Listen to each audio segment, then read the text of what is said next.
two, 1, 2.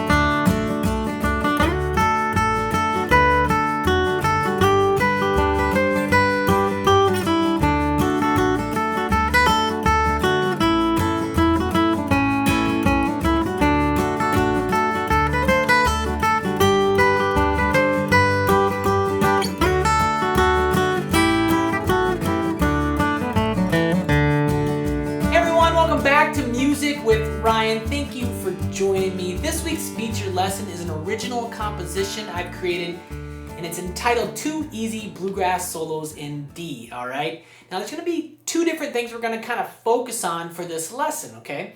Since there's 2 arrangements, the first one's going to be down in first position, okay? So we're going to work on scales, playing that open position D major and or D major pentatonic scale, playing phrases, strumming, playing phrases, and all those phrases, again, going to be out of the scales. I'm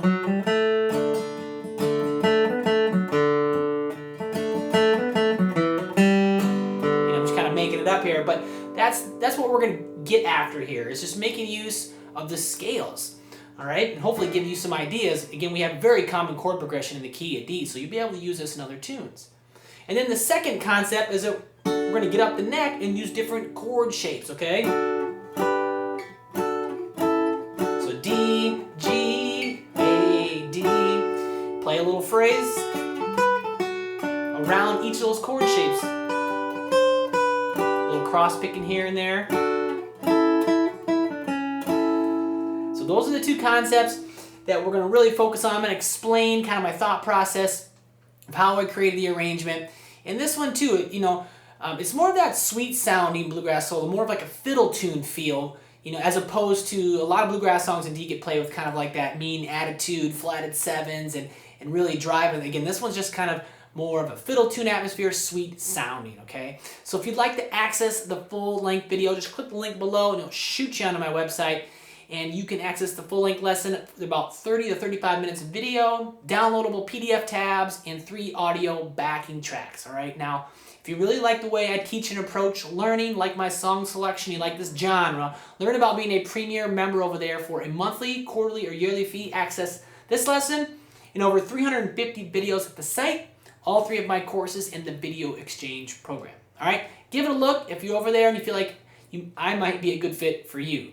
So for now, we're going to throw the tabs up on the screen, bring the camera on in, and work on the first arrangement, 2 easy bluegrass solos in D. Thanks for watching. Hope you enjoy. All right, so let's go ahead and start breaking down 2 easy bluegrass solos in D. We're going to walk through the first arrangement here and put those first 3 measures up on the screen.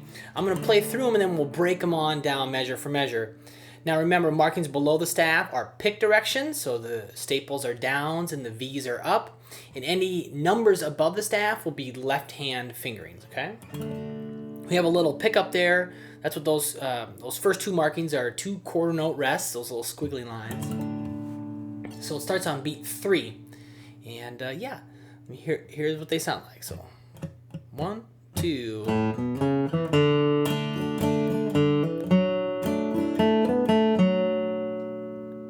Again, 2, ready, go, 1, 2.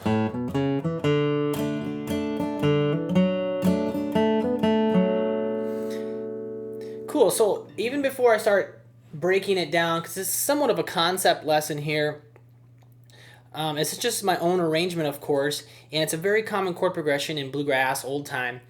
But, what for this first arrangement, what I'm really kind of focusing on and thinking about is the D major pentatonic scale in first position, or an open position down here. D, I say major pentatonic and a little bit of just major, but we're really going to lean on the pentatonic side of things. Okay,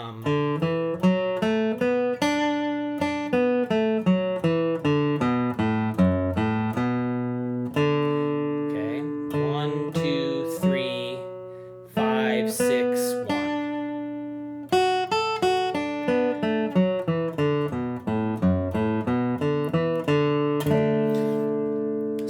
the phrases and runs that I've created in this piece are going to be coming right from that D major pentatonic. And I might borrow a note here and there, but a lot of it, again, is going to come right out of that D major pentatonic scale.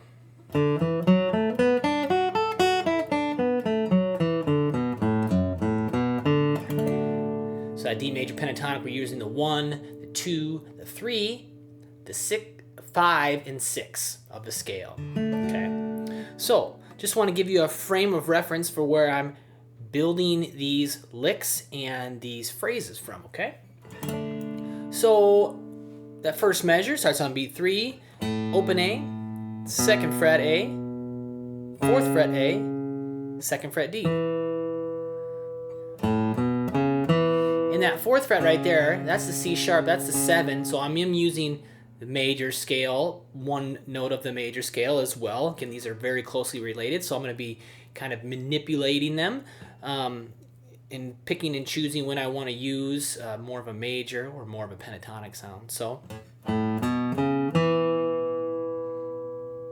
all 8th notes there, so 3 and 4 and then open D, and then we're going to strum the D, 2 and 3 and then hammer 0 to 2 on the D. Okay, so 1, 2.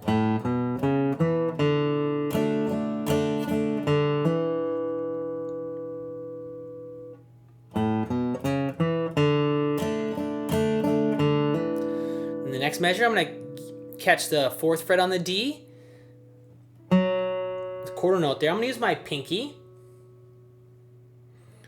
and then strum. So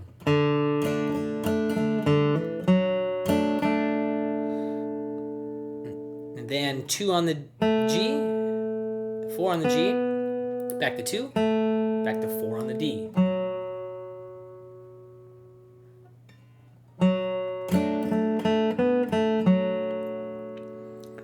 So do that again. Just that measure, 3, go.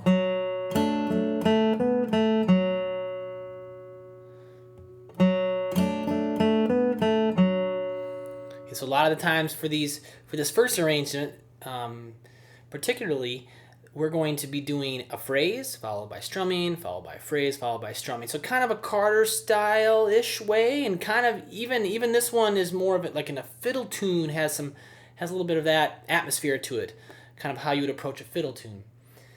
So let me play those first 3 measures for you again in context. So here they are. So 1, 2.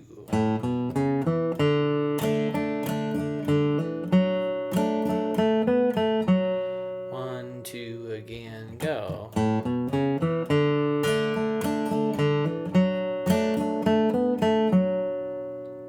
Okay, let's move forward.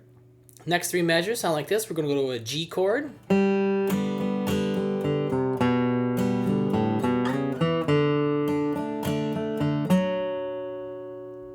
Okay, so we go to the 4 chord, go back to the 1 there.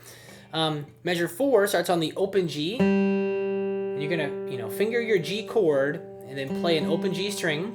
And then 2 and 3 and strum. So 1, 2, and 3 and then D string open, 3rd fret on the A. Kind of borrowing a note there. I'm over top of the G chord, so I've got a few more options for notes, and I'm going to use the C natural. Of course, C sharp is in D major, but C is in the key of G, or in a G chord or G scale, so I can kind of, again, I'm grabbing some other notes. And it works well sometimes, particularly when we're on a different chord. So 1, 2, and 3, and 4, and then the next measure 5, I land on the 2nd fret A, okay, and then I strum. So that melody note lands on the B. It's the 3rd of the G chord. 1, 2, and then here's our little walk up back to the D chord. And I slid this time 2 to 4. You don't have to slide, but open A, second on the A, slide to 4, then open, and then slide to 4, and then second fret D. Okay, and then we'll land on an open D. And again, you can pick it if it causes, the hammer-ons, pull-off slides will cause a double down or double up, and that's what we're experiencing here. 1, 2, down, up, up. But if that gives you too much trouble, just pick it. Down, up. Okay? And then the next measure, open D, strum again, and then D, open D, and then 4th fret D. Again, I'm going to use the pinky. 1, 2, and 3, and 4, and...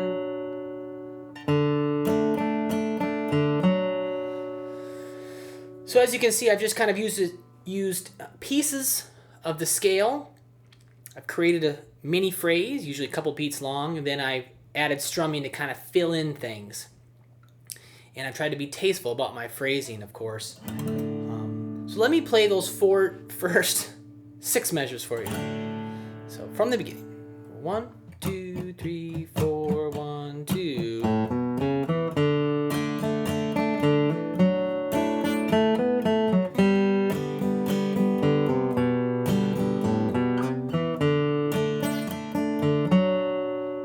Last time, just a little bit slower. 2, 3, 4, 1, 2.